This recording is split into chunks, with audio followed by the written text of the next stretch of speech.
Am I still here? Am I here? Are we with us? Are we together still?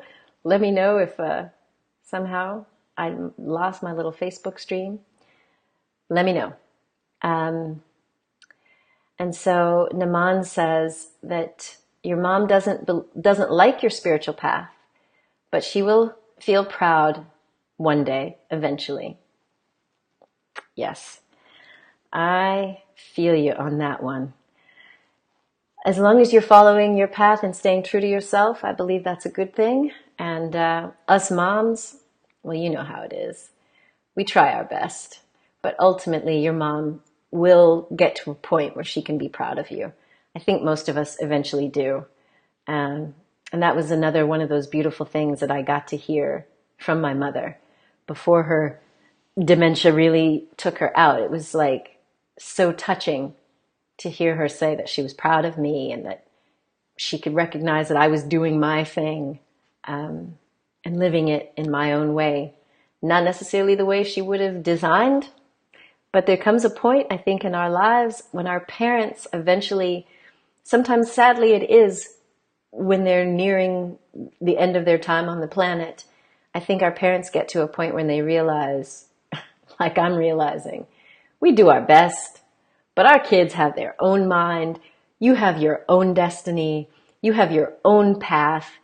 And, you know, in the words of the Buddha, every being is an heir to their own actions. We are an heir to our own karma. Whatever we have put out, that's what we are going to manifest. And my desire for my child to be happy, that ain't gonna make her happy. She's gotta arrive there. I still will wish her happiness, of course, but voila. And Shelley says, such a great example of the need to have compassion and grace for ourselves. This is the area where your self-love, Shelley says, always gets tested because we all love our kids so much that it's easy for perfectionism, i.e. the ego, to take over even before we notice. Yeah. And that's why I'm sharing this today. I don't like being vulnerable and telling everybody my business and how I'm messing up and how I was crying my eyes out with my kid, like, oh my God. But by sharing our stories, not only is it healing for me, but it also lets everyone else know that we're not alone in this. And then we can also recognize, mind blown, okay, where else in my life and where else in my relationships has my ego been active more than my spirit? My spirit wants the best for everyone, whatever that looks like. Even if she follows a path that I don't think is perfect in my ego's eyes, my spirit wants the best. And so for me, it just opened my eyes to all of the perfectionism and how that was so not the move for her, not the move for me, because then I was, staying full of guilt and shame. And so Monica asks, how am I shifting my parenting with this new awareness? Well, here's one of the things that shifted with the new awareness. I listened to this wonderful teaching by this woman named Alison Armstrong. I don't know if any of you have looked at her books. She did an online book thing called The Queen's Code. And she's mainly known for teaching people how to be in conscious relationships, like love relationships. But she sent out this gift, and it was a gift about for Mother's Day, if you're feeling unappreciated and da-da-da-da-da. So I was like, okay, I'll listen to this. Let's see what she has to say. And one of the things that came up was, and one of the things I love about the way Alison teaches, she's a teacher after my own heart, she sort of laid out this grid and this structure of looking at how much we put out, whether that's in parenting or other relationships. It's all the things that we think that we're doing are effort and things that, the effort that you're putting out. And then how much are you getting that sense of appreciation? And this is the thing that opened my eyes, Monica, to answer your question, was I realized that I had a bunch of unspoken and somewhat unconscious expectations. Again, based on my childhood, I was like, oh, I don't want to do the things that I saw in my childhood. So in the now, I'm trying to do all this stuff. But I never said it out loud to Sienna.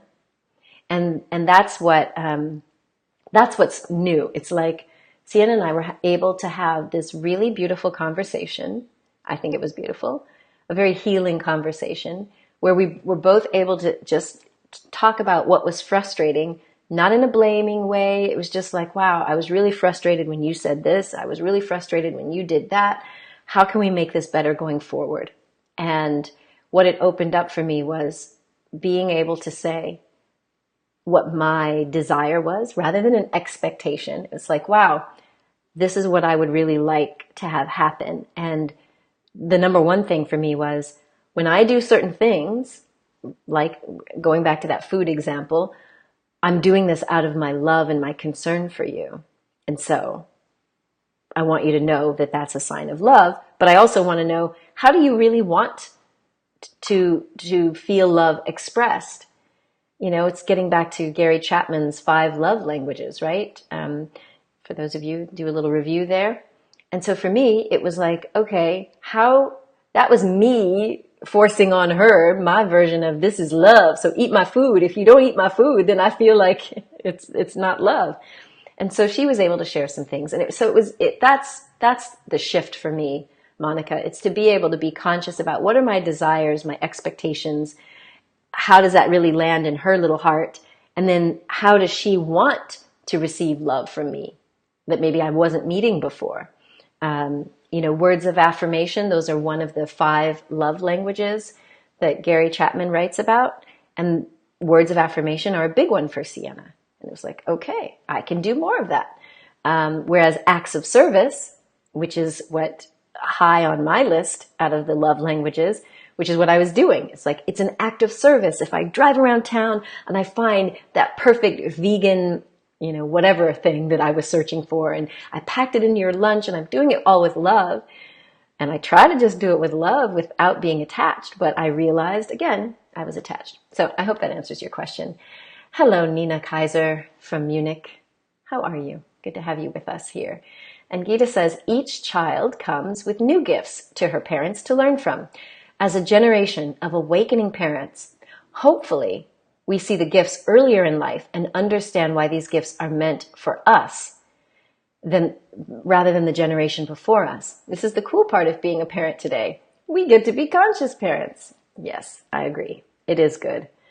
I definitely feel like this is a good time for us, because by being conscious parents, we are raising that level of consciousness and awareness and that vibe, like raising the vibration of love through our intention and through our awareness. Excuse me.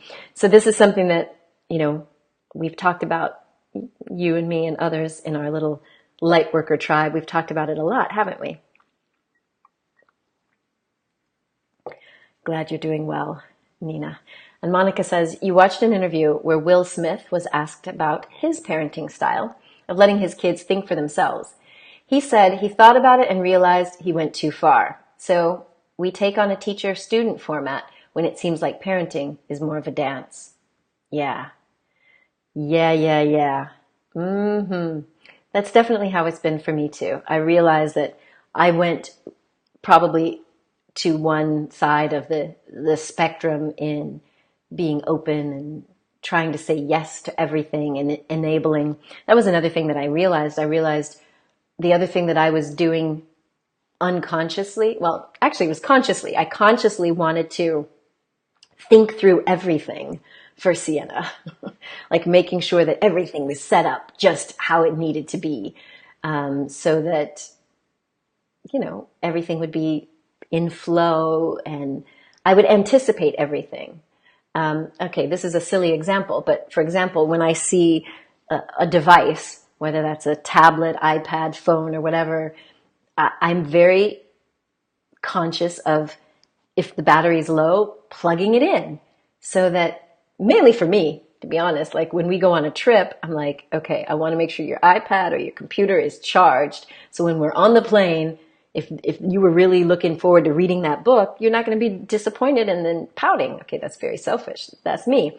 But that's what I was doing. But I realized, this is, again, I know this is a silly example, but by my doing that every time, Sienna wasn't really learning how to do it for herself. Instead, she was still doing it, but she would wait till things died. It was like, my device is dead. I've got to plug it in. I can't use it.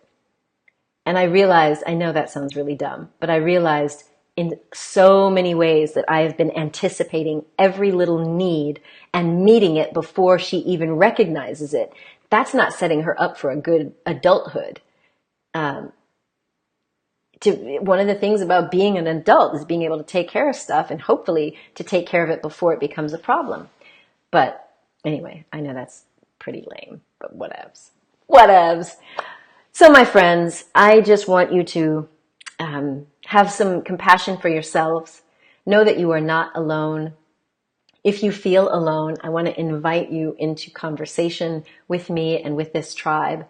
And hey, if you are interested in experiencing some yoga and some extreme love and sharing, not pity parties, but sharing with the intention of healing and going beyond, then why don't you pop on up to Iceland? I'm going to be back in Iceland. We are doing a retreat with the beautiful Solveig Þórarinsdóttir. She is the founder of Solir Yoga Studio, just rated as Europe's #1 yoga studio. Awesome. I'm going to be there July 26th through the 30th. I know Trevor is joining us. Dr. Juicy Jill Stalker is going. This is a very private little VIP event. So we only have space for about 8 more people to join us. I haven't looked at all of who's going to be there, but if you would like to join us in Iceland, we will be sharing information about this. This was the Roots of Purpose retreat that Solveig and I did in the south of France last year. So now we will be in Iceland, July 26th through the 30th.